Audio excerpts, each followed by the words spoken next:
মন, কাছে যাব কবে পাবো ওগো তোমার নিমন্ত্রণ। যুথি বনে ওই হাওয়া করে শুধু আসা যাওয়া, হায় হায় রে দিন যায় রে ভরে আধারে ভুবন, কাছে যাব কবে পাবো ওগো তোমার নিমন্ত্রণ।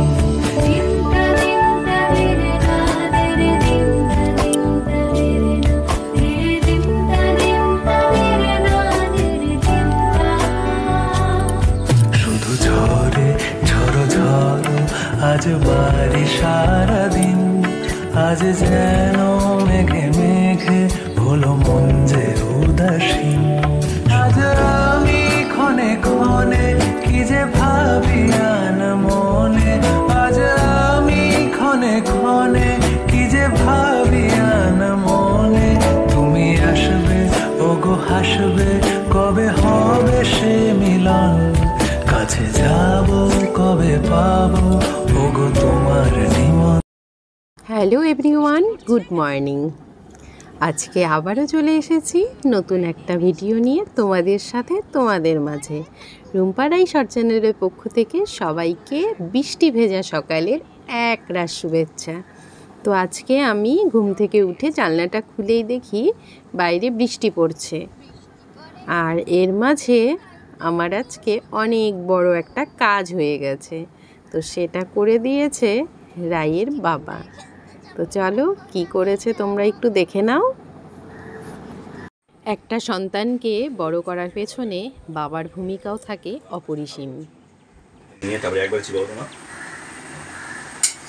তুমি খাওয়ালে, আমি ওষুধ খেয়ে ঘুমিয়েছিলাম। দেখো রাতে একটা ওষুধ খেতে হয় আমার ঘুমের, তা আমি উঠতে পারি না। ওর বাবা উঠে ভাত করে, ভাত তো শেষ কি আর দেখাবো, মেয়েকে খাওয়ালো, ব্রাশ করালো। তো আমি জানিই না, এখনো 7:10 বেরিয়ে যাবে। চো বাবারা কত করে কে বলেছে শুধু মায়েরা করে? বাবারাও অনেক কিছু করে সন্তানদের জন্য, বাবা মা সমান করে। কিন্তু বলতে গেলে বাবারাই বেশি করে, কারণ ঘরেও অনেকে করে, আবার বাইরেও গিয়ে সন্তানের সুখ, ঘরের লোকের সুখের জন্য কত কষ্ট করে। যে যেই কাজই করুক না কেন, প্রত্যেকটা কাজেই ভীষণ কষ্ট।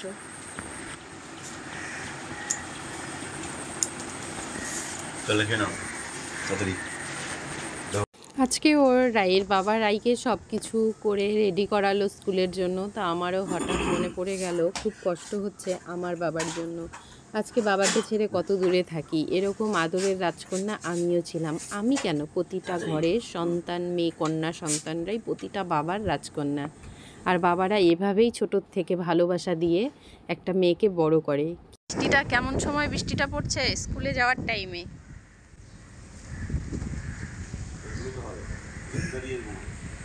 এ হে, অনেকটাই বেশি হয়ে গেল। যা বৃষ্টি চলে গেছে। রাই রেইনকোট পরে নিয়েছে, বৃষ্টিটা ভয় পেয়ে চলে গেছে। রাইকে তো আর ভেজাতে পারলাম না। বৃষ্টি চলে গেছে? হ্যাঁ, বাবির আর পড়তে হবে না। কি আজব বৃষ্টি দেখো। হাতটা ঢোকা রে।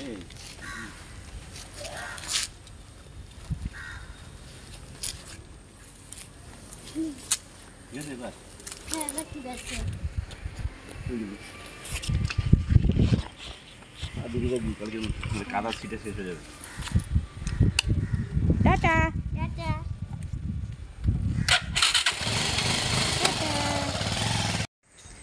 সকাল সকাল এসে রাইকে স্কুলে পাঠিয়ে এই যে আমি ফুলগুলো তুলে নিয়ে গেলাম। এখন ঘরে গিয়ে আর বাকি কাজকর্ম সেরে। সংসারে নানান কাজের মধ্যেও নিজের জন্য একটু টাইম বের করে নেওয়া। তো নিজের যত্নটা নিজেকেই করতে হবে। এখানে মা নেই, মা বলবে না যে তোর চুলের যত্ন কর, তোর পায়ের যত্ন কর, তোর হাতের যত্ন কর। বিয়ের আগে তো সব মেয়েরাই কিছুই করে না, মায়েরাই ঠিক মতো খেয়াল করে সবটা করিয়ে দেয়। কিন্তু এখন কে বলবে, অনেক বছর হয়ে গেল বিয়ের, বাবা মাকে কাছে পাই না, খুব কষ্ট হয়। অনেক সময় কিছু করতেও ইচ্ছে করে না। কিন্তু কি করব, তারপরেও নিজের যত্ন নিজেকেই একটু করতে হবে। তো সেই ভেবে আজকে ভাবলাম আজকে একটু চুলের যত্ন করে নিই। তো চুলটা অনেক দিন ধরেই কিছু চুলের যত্ন করা হচ্ছে না, তো ভাবলাম আজকে একটু হেনা করে নেব। তো এটার মধ্যে আমি দিয়ে দিয়েছি একটু কফি, তিন চার প্যাকেট কফিগুলো, এই 2 টাকার যে পাউচগুলো হয়, আর দিয়েছি চা পাতার লিকার, আর একটা গোটা পাতিলেবু, আর দিয়েছি টক দই আর হেনা। এটাকে আমি 8 ঘন্টার মতো ভিজিয়ে রাখবো, তারপর আমি মাথায় অ্যাপ্লাই করব স্ক্যাল্পে। তো আমি কিন্তু একটু কফি আর চা পাতার লিকারটা বেশি দিয়ে থাকি, কারণ আমার সমস্ত চুল পেকে গেছে। তো বেশ এটাতে রেড রেড কালার হয়, অনেক দিন চলে যায়। আর এমনি গার্নিয়ারের কিছু কালার করলে দেখি যে 7 দিন 8 দিন পরেই চুল আবার সেই পাকা বেরিয়ে যায়। তার জন্য এই হেনাটাই আমার ভালো লাগে, এটার মধ্যেই কফি আর লিকার দিয়েই করে থাকি। তো চলো বন্ধুরা, এটা কিছুক্ষণ থাক, আমি আমার কাজ করতে থাকি, পরে এটাকে অ্যাপ্লাই করব।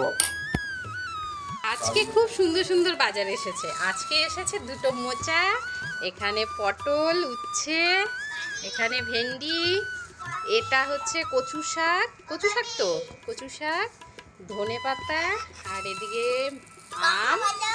আম, আর এদিকে রাই কি দারুণ জিনিস এনেছে ভাবি, কালো জাম। ওয়াও! আজকে লঙ্কা লবণ দিয়ে মেখে কালো জাম খাবো। ইয়ে, কি মজা! এখানে আছে রুই মাছ, আর এখানে আছে নাকি লোটে মাছ। তো এগুলো এখন ধুয়ে আমার মতো আমি কাজে লেগে পড়ি। তো এদিকে আমি একটু ভেন্ডি কেটে একটু সর্ষে আর একটু লঙ্কা রসুন বাটা দিয়ে একটু ভেন্ডির ঝাল করে নিচ্ছি। আর ভেন্ডির ঝালটা খেতে আমার হাজব্যান্ড ভীষণ পছন্দ করে, আমারও বেশ ভালো লাগে।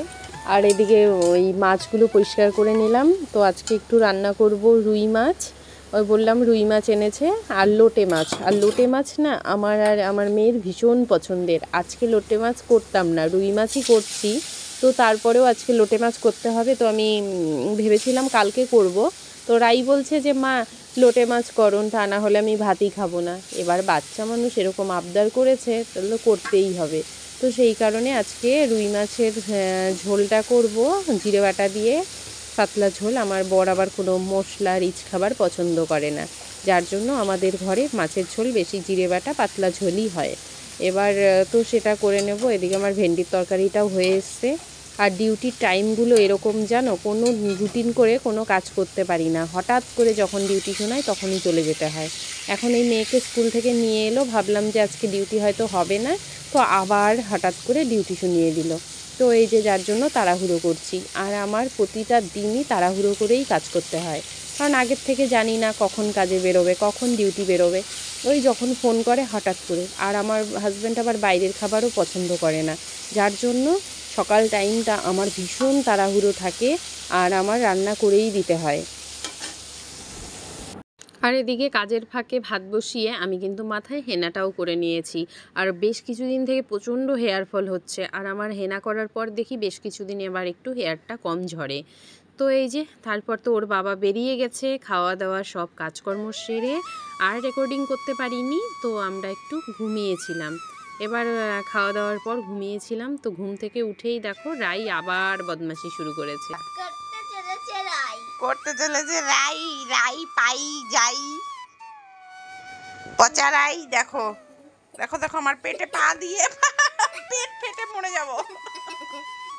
কি পাজি মেয়ে, ভগবান! বন্ধুরা তোমরা নিয়ে যাও এই পচা রাইটাকে, নিয়ে যাও এই পচা রাইটাকে, তোমরা নিয়ে যাও। ই বাবা গো, আমি মরে গেলাম বাবু, ছেড়ে দে ছেড়ে দে। দেখো দেখো দেখো আমি তো তোমাকে ধরেই নিয়ে যে ছাড়বো।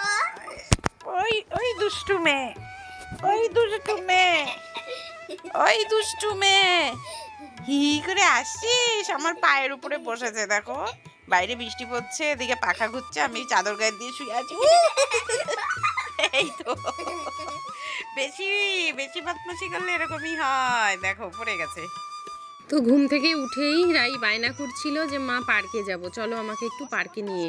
তো এই বলেই আবার ওকে একটু পার্কে নিয়ে এলাম। আর বাইরে দেখলাম বৃষ্টিটা বেশ কমে গেছে, এর জন্য ওকে নিয়ে চলে এলাম কাছাকাছি একটা পার্কে। একটু খেলে তারপর আবার ঘরে চলে যাব।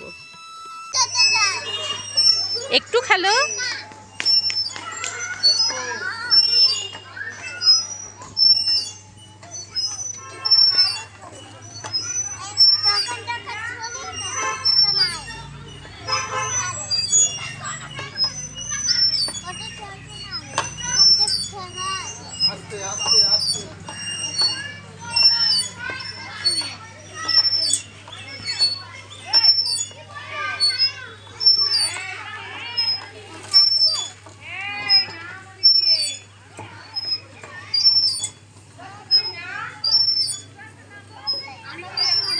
তো পার্ক থেকে ঘরে এসেই রায়ের জন্য একটু দুধ বসিয়ে দিলাম, আর এদিকে করে নিচ্ছি একটু লিকার চা। কারণ কালকে না সারাদিন গ্যাস অ্যাসিডিটি হয়েছিল, আর এখন মানে আমার এত দুধ চা খাওয়ার নেশা হয়েছে, তো তোমাদের কি বলবো। একটা গ্যাসের ওই আমি ইনস্টারাপ বলে একটা সিরাপ হয় সেটা খাই, তারপর প্যান্ডি খেয়েছি, তারপরেও কমছে না। আজকে সকালেও একটা প্যান্ডি খেতে হয়েছে, তারপরেও প্রচণ্ড গ্যাস। আর আমার গ্যাস হয়ে গেলে আমি নিঃশ্বাস নিতে পারি না, আর আমার বুকে পিঠে একদম খিচে খিচে ব্যথা শুরু হয়।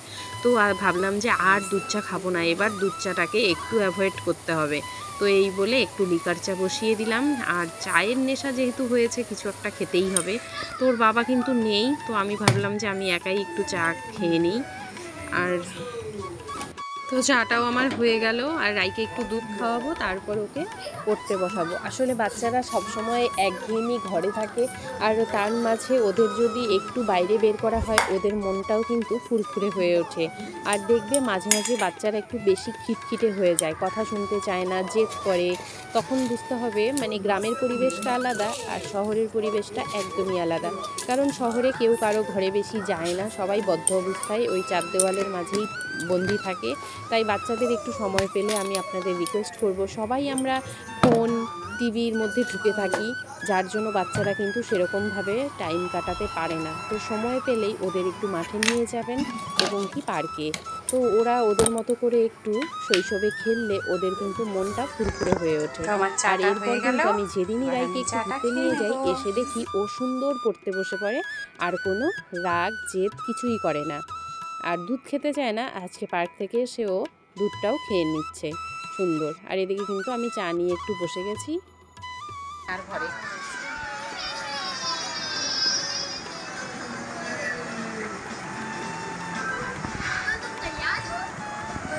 তো চলো বন্ধুরা, ভিডিওটির কোথাও যদি কোনো অংশ তোমাদের ভালো লেগে থাকে, তাহলে চ্যানেলটিকে সাবস্ক্রাইব করে একটা লাইক কমেন্ট করে পাশে থেকো। আমিও তোমাদের পাশে আছি। আর চলো নেক্সট কোনো ভিডিওর সাথে আবার দেখা হচ্ছে। ততক্ষণ সবাই ভালো থেকো, সুস্থ থেকো, সাবধানে থেকো। Thanks for watching.